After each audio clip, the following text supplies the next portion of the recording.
नमस्कार दोस्तों, मैं के आपका फिर से स्वागत करता हूं हमारे चैनल के सब जानता है में। दोस्तों, आदर्श क्रेडिट सोसाइटी में जितना बड़ा घोटाला किया, घोटालेबाज मुख्य आरोपी कारावास में है, लेकिन घोटाले के भंवर में फंसे हजारों लाखों लोग आज भी हर राज्य की सरकार की ओर टकटकी लगाए बैठे हैं कि शायद ऐसा कोई आयोग बन जाए जो पीड़ितों की विवरण को लिखित में ले और एक एक पीड़ित को उनकी राशि लौटाने का काम करे।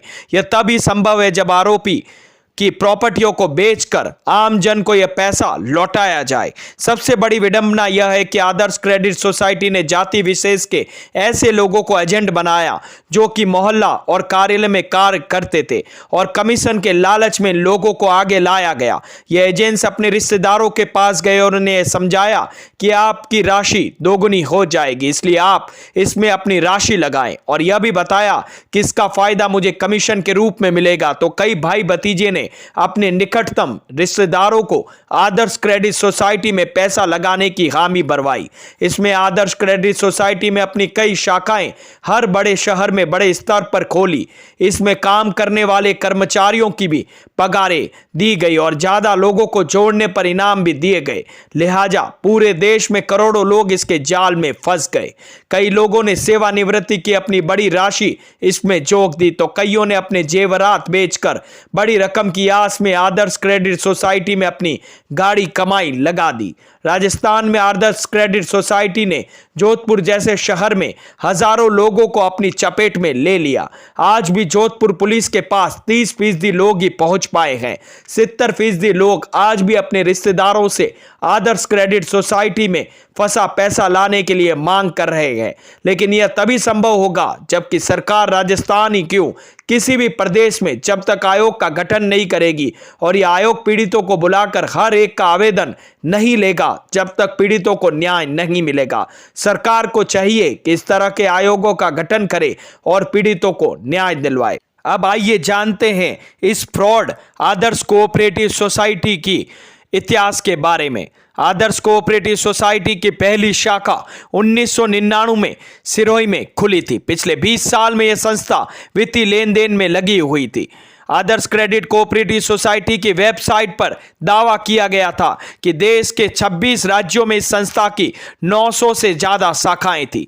20 लाख से ज्यादा लोगों ने आदर्श क्रेडिट कोऑपरेटिव सोसाइटी की अलग अलग स्कीम में निवेश कर रखा था। अब हालात यह है कि आदर्श क्रेडिट कोऑपरेटिव सोसाइटी इनमें से एक भी निवेशक का पैसा लौटाने में सक्षम नहीं है।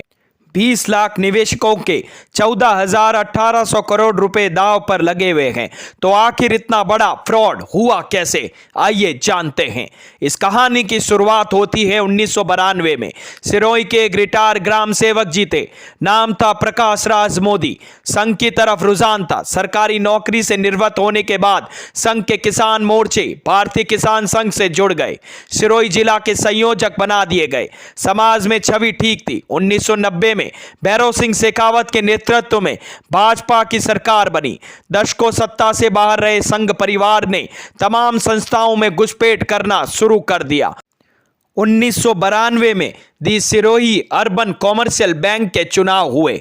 उस समय बैंक की प्रबंधन समिति में 9 सदस्यों का चुनाव होता था। यह सदस्य मिलकर इस बैंक के चेयरमैन का चुनाव करते थे।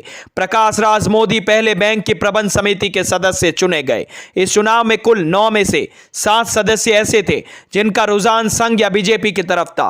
प्रकाश राज मोदी को प्रबंध समिति का अध्यक्ष बना दिया गया।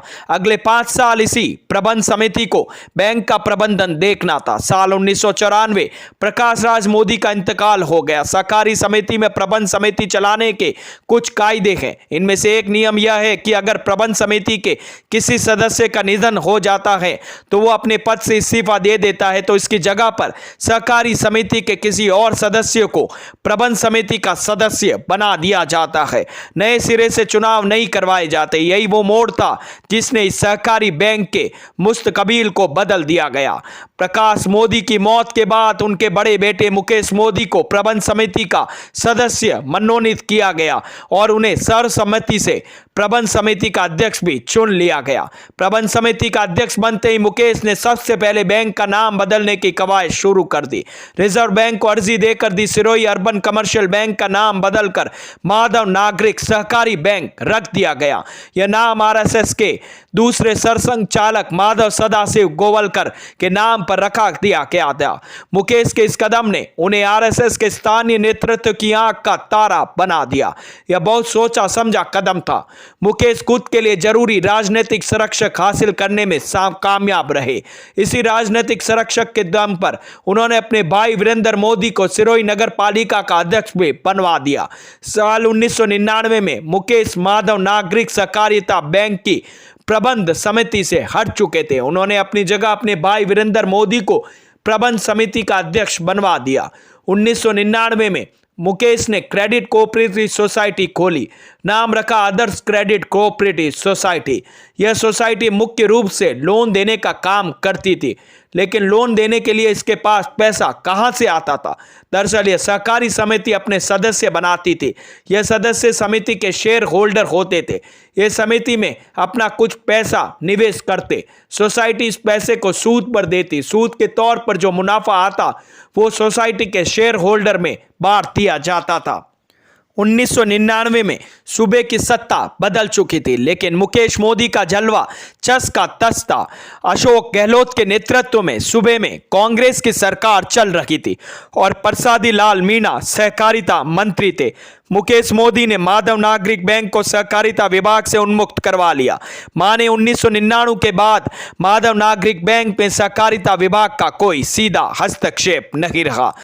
हकीकत तो यह है कि कोई बाप अपनी बेटी की शादी के लिए सपना देखते हुए बड़ी राशि एकत्रित करने के लिए आदर्श क्रेडिट सोसाइटी की चौखट पर जाकर अपनी जमा पूंजी वहां इसलिए लगा देता है ताकि जब उसकी बेटी के हाथ पीले हो तब यह राशि काम आ सके। लेकिन ऐसे पीड़ित एक नहीं सैकड़ों पिता आदर्श क्रेडिट सोसाइटी के इस भंवर में फंस गए हैं। अगर हम ढूंढने जाए, अगर पुलिस तफ्तीश करे तो कई ऐसे पिता या माता इसी दुख से दिल का रोग लगा बैठे हैं और कई तो स्वर्ग सिधार गए हैं। इस चैनल के माध्यम से के सरकार से विनती करता है कि सरकार एक आयोग बनाए और सभी पीड़ितों को बुलाए और उनके मामले दर्ज करे और उन्हें सहायता दिलाए। तो दोस्तों, कैसी लगी मेरी ये जानकारी? अगर मेरी ये वीडियोस आप लोगों को पसंद आते हैं तो प्लीज लाइक शेयर सब्सक्राइब करना ना भूले और हाँ, कमेंट करना भी ना भूले। धन्यवाद।